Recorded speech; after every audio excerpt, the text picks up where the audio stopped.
Assalamualaikum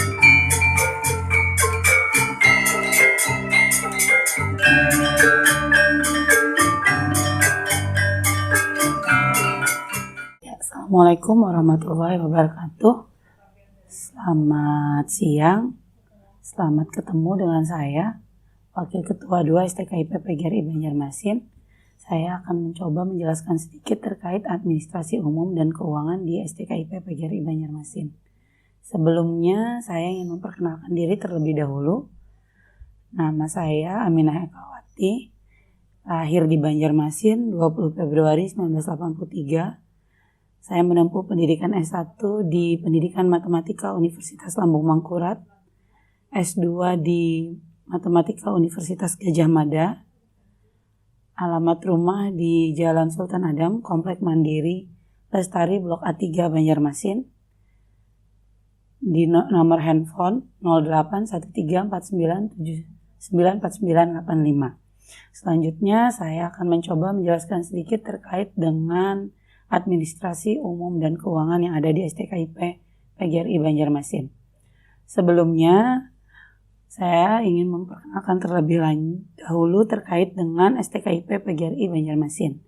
STKIP PGRI Banjarmasin itu berada di dua lokasi, yaitu yang pertama di Banjarmasin, tepatnya di Jalan Sultan Adam, Komplek Haji Ius nomor 18, dan yang kedua di Banjarbaru di Jalan Banua Praja Utara, Banjarbaru. Di dua lokasi ini STKIP ada 7 program studi di dalamnya. Jadi kita tidak membedakan misalnya di kampus A itu hanya 3 prodi atau 4 prodi gitu ya. Tidak, tetapi semuanya baik di kampus baik di lokasi Banjarmasin maupun Banjarbaru itu ada 7 prodinya. Selanjutnya sedikit tentang administrasi umum dan keuangan atau disingkat BAUK. Apa itu BAUK? BAUK adalah unsur perencana dan pelaksana administrasi keuangan, kepegawaian dan umum di lingkungan STKIP PGRI Banjarmasin. Di BAUK ada 3 bagian. Ada bagian keuangan, ada bagian kepegawaian, dan ada bagian sarana dan prasarana. Di bagian keuangan, ada beberapa tugas yang harus dilaksanakan. Yang pertama itu merencanakan anggaran, pendapatan dan belanja, melaksanakan administrasi keuangan kemahasiswaan, melaksanakan administrasi penggajian, melaksanakan administrasi hibah pengembangan SDM, dan membuat laporan keuangan. Sedangkan di bagian kepegawaian itu ada 3 tugas utamanya, yaitu menyelenggarakan administrasi dosen dan karyawan, menyelenggarakan pemilihan dosen dan karyawan berprestasi, mengadakan usulan pengadaan, penambahan, dan pengembangan SDM. Bagian yang terakhir adalah sarana dan prasarana. Yang pertama itu tugasnya merencanakan dan mengusulkan pengadaan perawatan dan perbaikan sarana dan prasarana kampus. Yang kedua melaksanakan administrasi sarana dan prasarana kampus. Yang ketiga adalah mengelola sarana dan prasarana kampus. Kalau dilihat dari tugasnya, nanti mahasiswa akan banyak berinteraksi dengan bagian keuangan dan sarana prasarana. Kalau untuk bagian kepegawaian itu yang banyak yang berinteraksi adalah karyawan dan dosen atau administrasi dan dosen. Mahasiswa akan berinteraksi dengan bagian keuangan dan sarana prasarana baik terkait dengan pembayaran, dengan kegiatan kampus lainnya. Nah, terkait pembayaran biaya pendidikan itu di STKIP untuk tahun akademik 2020-2021 ada sedikit perubahan yang dilakukan. Kalau tahun sebelumnya biaya pendidikan di STKIP PGRI Banjarmasin itu dia ada istilah SPP, ada istilah SKS, ada skripsi, yudisium, MODT, PLP1 dan lain-lain. Maka untuk tahun akademik 2020-2021 ada bagian yang sedikit kita sederhanakan. Apa bagiannya? Ini bagiannya.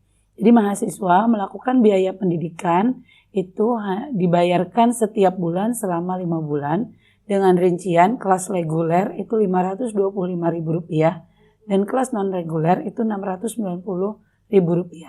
Nah, kalau dulu tahun akademik sebelumnya mereka membayarkan biaya pendidikan atau SPP itu 1 semester 1 kali sebesar 1.800.000 rupiah. Itu per semester, tetapi itu tidak di-cover untuk SKS, skripsi, dan yudisium sama sarana dan prasarana. Tetapi untuk tahun akademik 2020, biaya pendidikan yang kalian bayarkan setiap bulan selama 5 bulan per semester itu meng-cover, pertama adalah sarana dan prasarana. Makanya kalian tidak perlu membayar sarana dan prasarana di awal kalian masuk di perkuliahan. Jadi ketika kalian mau masuk bergabung di STKIP PGRI Banjarmasin, kalian hanya membayar uang pendaftaran dan uang registrasi. Uang sarana dan prasarana tadi include di dalam biaya pendidikan. Itu yang pertama tadi ya, biaya pendidikan sudah sudah meng-cover sarana dan prasarana. Yang kedua dia meng-cover SPP. Yang ketiga dia meng-cover SKS. Nah, kalau tahun-tahun sebelumnya SKS itu dibayar ketika berakhir masa perkuliahan semester. Jadi kalau misalnya semester ganjil itu kan biasa berakhir di bulan Desember, maka kalau mau ujian semester, mahasiswa harus membayar terlebih dahulu uang SKS.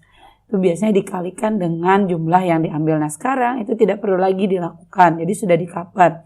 Lalu ada biaya skripsi juga di-cover oleh biaya pendidikan yang kalian bayar setiap bulan tadi.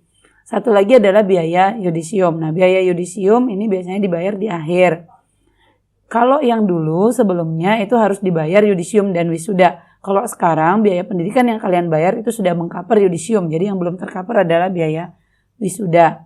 Di biaya pendidikan sekali lagi untuk tahun akademik 2020-2021 itu sudah meng-cover 5 ini. Nah, kapan biaya pendidikan dibayar? Biaya pendidikan dibayar itu setiap tanggal 1 sampai 10 setiap bulannya. Bulannya kapan bayarnya gitu ya? Bayarnya dilakukan kalau untuk semester ganjil dimulai bulan Agustus sampai dengan bulan Desember. Sedangkan untuk semester genap itu dibayar mulai bulan Februari sampai dengan bulan Juni. Nah mungkin itu sedikit terkait pembayaran. Lalu pembayaran biaya pendidikan itu bagaimana sistemnya?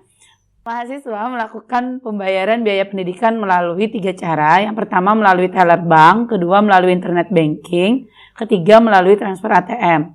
Untuk pembayaran yang di kampus tidak dilayani atau mahasiswa tidak bisa melakukan pembayaran secara tunai melalui karyawan STKIP PGRI Banjarmasin. Jadi kalian nanti kalau mau melakukan pembayaran biaya pendidikan silahkan melalui 3 channel di atas. Nah, untuk biaya pendidikan di kelas reguler, bank yang digunakan adalah Bank BTN. Sedangkan kelas non-reguler adalah Bank Kalsel gitu ya. Tetapi kalau menggunakan internet banking ataupun melalui transfer ATM atau transfer melalui teller, itu bisa saja tidak mesti harus langsung ke Bank BTN-nya atau ke Bank Kalselnya. Bisa saja nanti kalian misalnya dari Bank BRI mau transfer ke Bank BTN bisa. Dari bank lainnya mau transfer ke Bank Kalsel bisa gitu ya. Itu terserah aja, tapi bank yang kami gunakan adalah Bank BTN dan Bank Kalsel. Info terkait bagaimana alur pembayaran biaya pendidikan di STKIP PGRI Banjarmasin, nanti kalian bisa download di web STKIP PGRI Banjarmasin di alamat stkipbjm.ac.id. Jadi di sana nanti akan lengkap panduan terkait bagaimana cara melakukan pembayaran biaya pendidikan.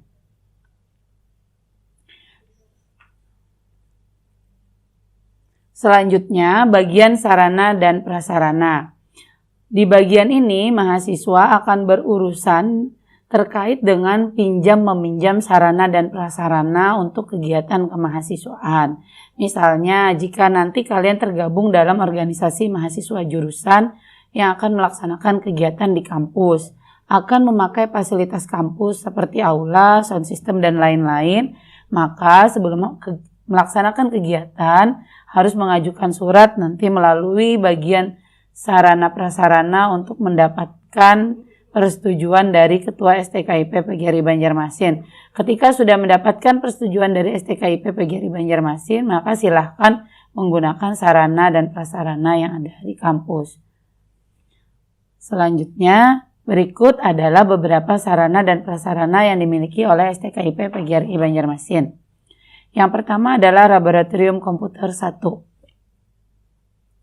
Yang kedua adalah Laboratorium Komputer 2. Yang ketiga adalah Laboratorium Ruang Micro-Teaching. Yang keempat adalah Laboratorium Bahasa. Kelima adalah Laboratorium Biologi. 6. Bengkel Seni. 7. Perpustakaan. 8. Musola. 9. Pendopo seni. 10. Rumah jamur. 11. Rumah hidroponik. Nah, sarana dan prasarana yang tadi itu dapat menunjang proses pembelajaran kalian nanti ketika di STKIP PGRI Banjarmasin. Untuk saat ini mungkin itu saja yang bisa saya jelaskan. Atas perhatiannya saya ucapkan terima kasih.